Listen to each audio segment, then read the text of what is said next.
Shalom adik-adik sekolah minggu Batu Karang. Bagaimana kabarnya pagi ini? Puji Tuhan. Haleluya. Yuk adik-adik kita siapkan hati dan pikiran kita.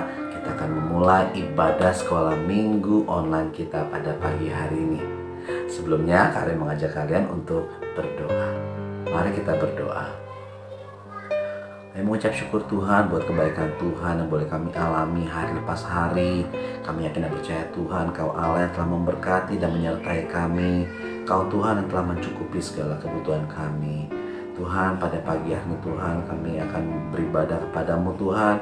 Berkati Tuhan ibadah kami. Kami mohon Tuhan Kau hadir Tuhan dalam ibadah kami ini Tuhan. Kami serahkan segala sesuatu ke dalam tangan Tuhan. Biar nama Tuhan yang dipuji dan dimuliakan. Terimalah Tuhan ibadah kami. Di dalam nama Tuhan Yesus Kristus kami telah berdoa dan mengucap syukur. Haleluya. Amin. Yes, yes, yes. Nah adik-adik, sebelum kita mulai ibadah kita pada pagi hari ini, Kak mau mengajak kalian untuk memuji nama Tuhan. Yuk kita memuji nama Tuhan dengan hati yang gembira dan penuh dengan ucapan syukur. Kita bernyanyi bersama-sama ya.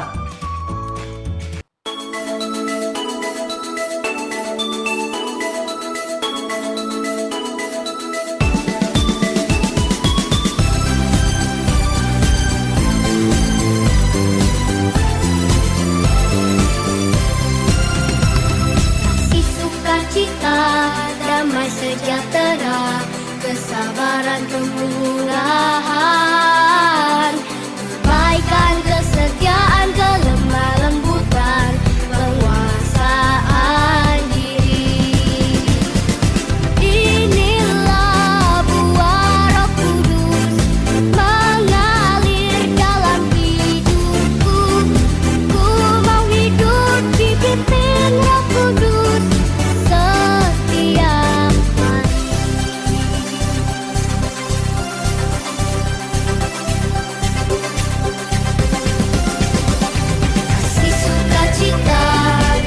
sejahtera, kesabaran, kemurahan, kebaikan, kesetiaan, kelemah lembutan, penguasaan diri. Inilah buah Roh Kudus mengalir dalam hidupku. Ku mau hidup dipimpin Roh Kudus setiap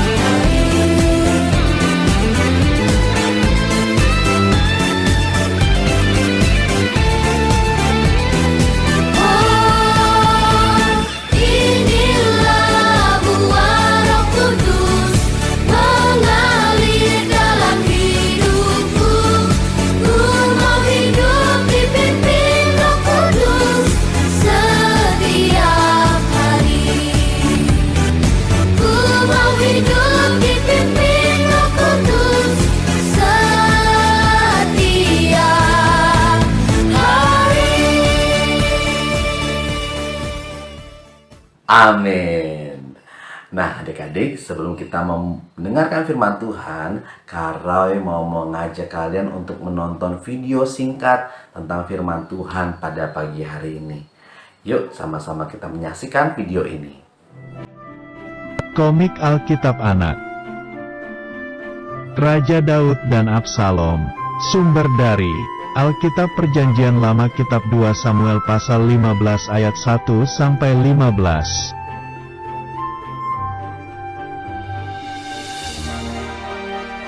Pada waktu itu, pemimpin Israel yaitu Raja Daud, usianya sudah tua.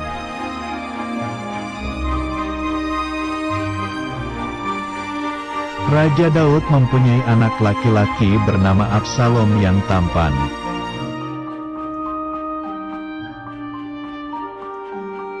Absalom mempunyai sifat yang jahat.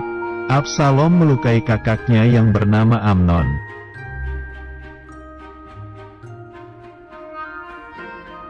Agar tidak dimarahi oleh ayahnya, maka Absalom pergi jauh melarikan diri.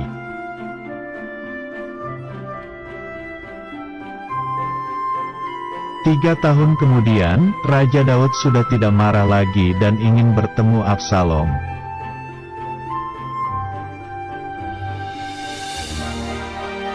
Tetapi Absalom ingin jadi raja Israel, lalu diam-diam ia mengumpulkan pasukannya sendiri.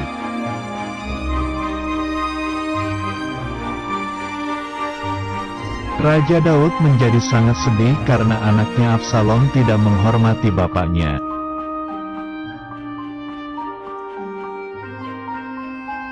Raja Daud memberitahu pasukannya agar tidak melukai Absalom ketika berperang nanti.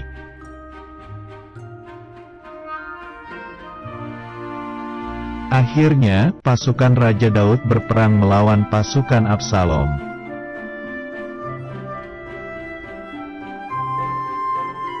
Pasukan Absalom kalah perang dan Absalom pergi dengan menunggang kuda.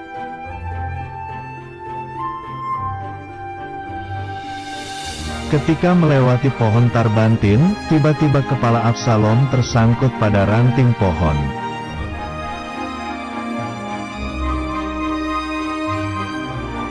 Pasukan raja itu melihat Absalom dan Absalom terluka parah.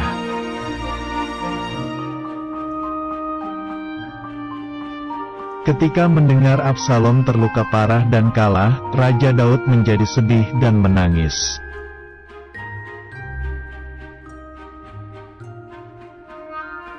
Kemudian, Raja Daud mempunyai anak lagi. Namanya Salomo yang akan menjadi raja berikutnya.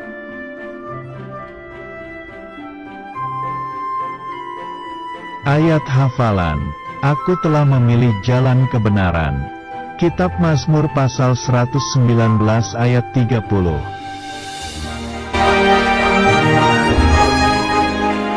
Nah, adik-adik, sebelum kita mendengarkan firman Tuhan, Karen mau tanya dulu nih untuk semua adik-adik. Adik-adik, siapa di sini yang pernah antri? Antri itu misalnya, pernah nggak kalian misalnya antri mau masuk ke dalam kelas gitu ya, atau kalian misalnya mau antri mau cuci tangan, atau saat kalian mau antri membeli makanan atau minuman. Nah, siapa yang pernah merasakan antri? Boleh kasih lambaikan tangannya.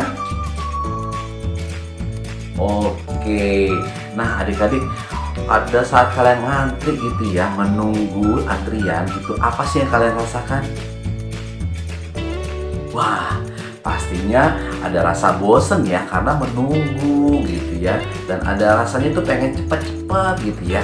Tapi tahu nggak adik-adik, dari kegiatan antri tersebut ya kan, dari pengalaman kita saat kita mengantri, kita belajar tentang satu hal loh adik-adik, yaitu tentang kata sabar. Nah, sabar itu sangat penting sekali buat kita semua ya. Nah, itu juga yang dialami oleh Raja Daud. Waktu itu Daud mengalami musibah, kesulitan, banyak masalah, di mana saat itu Raja Daud memiliki anak ya kan, anaknya disakiti oleh Absalom, sehingga Absalom harus melarikan diri.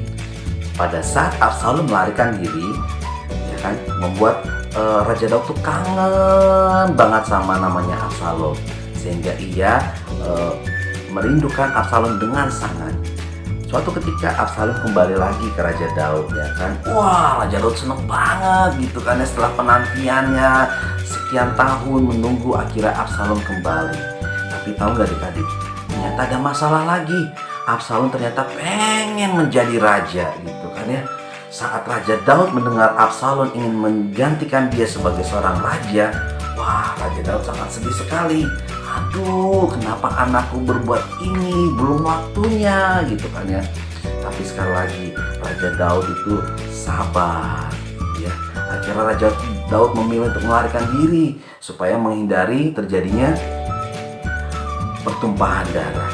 Nah adik-adik, pada saat ketika itu pasukan Absalom bertempur dengan pasukan Raja Daud gitu kan ya, Raja Daud kan berpesan, jangan kamu sakiti Absalom.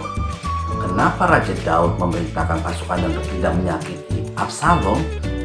Ya, itu karena Raja Daud sangat mengasihi Absalom putranya tersebut. Nah adik-adik, inilah yang bisa kita pelajari dari kisah ini. Ketika Raja Daud menghadapi banyak masalah, ya kan, dia belajar untuk tetap bersabar. Dan Raja Daud juga belajar untuk mengampuni Absalom yang telah menyakiti dan mencoba mengkhianati Raja Daud. Adik-adik, nah saat kita menghadapi banyak tantangan, banyak masalah, ingat adik-adik, kita harus belajar bersabar. Kita mohon kepada Tuhan supaya Tuhan memberikan kita kekuatan dan membuka setiap jalan agar apa yang menjadi rencana Tuhan boleh menjadi kenyataan dalam kehidupan kita. Dan pada saat kita disakiti oleh orang lain, kita belajar untuk mengampuni. Kita mendoakan orang yang telah menyakiti kita dan kita minta pada Tuhan untuk memberikan kemurahan hatinya, belas kasihnya, sehingga kita mampu untuk memaafkan orang yang telah menyakiti kita. Wah, itu kan gak gampang, Kak Roy. Betul, itu tidak gampang. Makanya kita minta, kita mohon kepada Tuhan untuk memberikan kemurahan hati dan belas kasihnya, serta memberikan anugerahnya bagi setiap kita. Adik-adik, dari kisah Absalom dan Raja Daud ini kita belajar dua hal, yaitu belajar untuk bersabar dan belajar untuk mengampuni. Nah, sekarang Karen mau tanya nih, siapa di antara kita yang mau belajar untuk sabar? Angkat tangannya. Hebat. Sekarang Karen mau tanya lagi nih, siapa di antara kita yang mau mengampuni, memaafkan orang yang telah menyakiti kita? Boleh lambaikan tangannya? Wah, kamu hebat. Kalau kita bisa belajar sabar dan mengampuni orang lain, kita adalah anak Tuhan. Ya, firman Tuhan mengajarkan kita untuk tidak membalas kejahatan, tapi kita harus membalas kejahatan dengan kebaikan. Demikianlah firman Tuhan pada pagi hari ini. Kiranya apa yang telah kita dengar boleh kita lakukan, sehingga terang Tuhan boleh bercahaya melalui setiap kita. Yuk kita berdoa. Tuhan, kami mengucap syukur Tuhan buat firman-Mu Tuhan yang telah Kau nyatakan bagi setiap kami. Kami telah belajar Tuhan dari kisah Daud dan Absalom. Tuhan, jadikan setiap kami Tuhan pribadi yang sabar Tuhan, dan pribadi yang mau mengampuni orang lain. Bahkan Tuhan, kami ingin Tuhan menjadi pribadi yang baik Bapa. Boleh berkenan di hati-Mu Tuhan, dan kami boleh menjadi berkat bagi sesama kami. Mari Tuhan, pakai setiap kami Tuhan menjadi alat-Mu Tuhan. Bentuk setiap kami Tuhan menjadi saksi-Mu Tuhan Yesus. Di dalam nama Tuhan Yesus Kristus kami telah berdoa dan mengucap syukur, haleluya. Amin.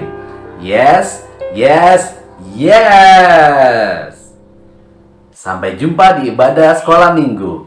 Tetap setia dan tetap menjadi anak-anak Tuhan yang baik. Tuhan Yesus memberkati. Shalom.